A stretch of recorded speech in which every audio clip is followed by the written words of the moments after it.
বাবা মাছ পেয়েছি মাছ পেয়েছি দে মামা মাছ পেয়েছি শোল মাছ দে দে দে দে শোল মাছলা এটা ছিমুড়ি চিংড়ি মাছ আরে ধর ধর ধর ধর ধর ধর আরো পাবি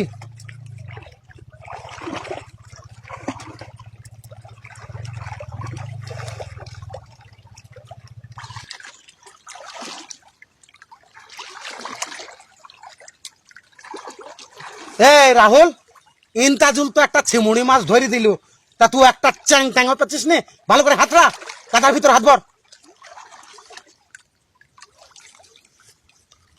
আব্বা হ্যাঁ মনে হয় পেয়েছি গো কি রে বোধহয় চ্যাং মাছ মাটন মাটন আচ্ছা রে আর কি রে আমি বড় চ্যাং মাছ নো আরে চালে বা কি ধরছিস রে বা চ্যাং মাছ আরে চ্যাং মাছলা রে কি তাইলে মার মার মার মার মার দিবা মার তুই মারছিস কেন আমি বড় চ্যাং মাছ পেয়েছি আরে ইয়াকি শুনছিস এই তুই চ্যাং মাছ হ্যাঁ চ্যাং মাছ আমি কি জানি আমি পানির তলা চ্যাং মাছগুলি ধরছি একবার এত বড় গো একবার এত বড় দেখবে হ্যাঁ এত বড় নুনু ধরছে ধরে এত বড় চ্যাং মাছ তোর থাক থাক বলাই এই তোকে মাছ ধরছে